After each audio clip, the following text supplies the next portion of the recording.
پیغمبر اکرم حضرت محمد صلی اللہ علیہ وسلم نے اپنی دل نشین آواز، اپنے رفتار و کردار اور بہترین اخلاق کے ذریعے لوگوں کو توحید اور خدا کی عبادت کی طرف بلایا۔ وہ لوگ جن کی فطرت پاک تھی، وہ ندائے حقیقی کی تلاش پہ تھے، آپ پر ایمان لے آئے اور خدا پرست بن گئے، لیکن جو دین کے دشمن اور بت پرست تھے، انہوں نے آپ کی بات نہیں مانی اور ہمیشہ اس کوشش میں رہتے تھے کہ کسی طرح سے آپ کی آواز کو دبا دیا جائے اور توحید کی اس شمع کو بجھا دیا جائے۔ وہ ہمیشہ پیغمبر خدا کی بات جھٹلاتے، ان کے بارے میں افواہیں پھیلاتے اور مسلمان دیندار لوگوں کے حوصلے اور جذبے کو پست کرنے کی فکر میں لگے رہتے تھے۔ ہر جگہ یہی کہتے کہ وہ خدا کا رسول نہیں ہے، وہ غیب کی باتوں کو نہیں جانتا، کیونکہ اگر جانتا تو ضرور بیان کرتا۔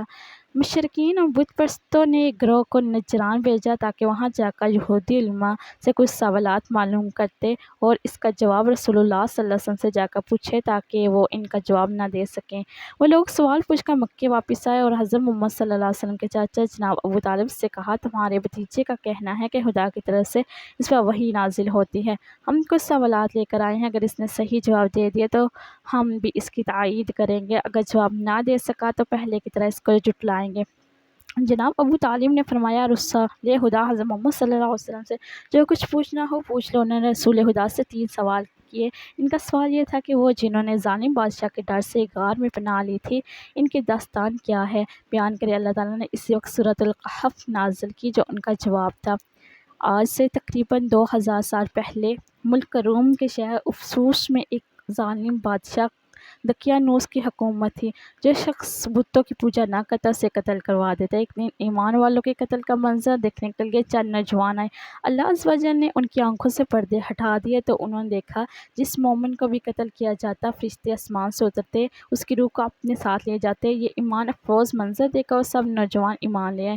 3 دن کی مہلت۔ بادشاہ دقیانوس کو سفر پر جاتے ہوئے ایک بات کا علم ہوا تو اس نے انہیں 3 دن کی مہلت دی کہ میرے واپس آنے تک ایمان سے پھر جاؤ ورنہ تمہیں قتل کر دیا جائے گا۔ تیسرے دن یہ صاحب ایمان نوجوان کچھ مال لے کر رات کے وقت شہر سے رخصت ہو گئے۔ راستے میں انہیں اپنے خاندان کی بکریاں چرانے والا ایک چرواہا ملا جسے انہوں نے اپنا ماجرا بیان کیا اور اسے بھی ایمان کی دعوت دی۔ چرواہے نے ایمان قبول کیا اور ان کے ساتھ شامل ہو گیا۔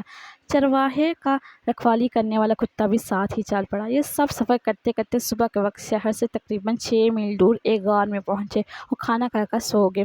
یہی وجہ ہے کہ انہیں اصحاب کہف یعنی غار والے کہا جاتا ہے۔ غار بند کر دیا۔ بادشاہ دقیانوس کو سفر سے واپسی پر اصحاب کہف کے غار میں پناہ لینے کا پتہ چلا تو اس نے غار کے منہ پر دیوار بنوا دی تاکہ وہ بھوک اور پیاس کی وجہ سے یہیں انتقال کر جائے اور یہی غار ان کی قبریں بن جائے۔ جس حکومتی ملازم کو یہ کام دیا گیا اس نے اصحاب کہف کے نام، تعداد، ان کا پورا واقعہ، عمدہ قسم کا سیسہ، ایک سیاہی مائل نیلے رنگ کی دھات جس سے بندوق کی گولیاں، چھرے وغیرہ بنائے جاتے ہیں، فریز اللغات 874 سے بنی تختی پر لکھوایا۔ اسے تانبے کے صندوق میں بند کر کے دیوار کی بنیادوں میں رکھوا دیا اور 309 سال کی نیند۔ اصحاب کہف تقریباً 309 سال تک مکمل سوئے رہے۔ اس دوران کسی بھی آواز کے سبب ایک لمحے کے لیے بھی بیدار نہ ہوئے۔ اس عرصے میں کئی بادشاہ آئے اور گئے، یہاں تک کہ ایک نیک دل بادشاہ پیدروس کی حکومت آ گئی۔ اس کے زمانے میں کئی فتنے اٹھے، جن میں سے ایک یہ بھی تھا کہ مرنے کے بعد دوبارہ زندہ ہونے اور قیامت آنے کا کچھ لوگ انکار کرنے لگے تھے۔ پیدروس نے یہ حالت دیکھ کر بارگاہ الہی میں فریاد کی، یا اللہ عز و جل کوئی ایسی نشانی ظاہر فرما جس سے لوگوں کو مرنے کے بعد دوبارہ زندہ ہونے اور قیامت آنے کا یقین ہو۔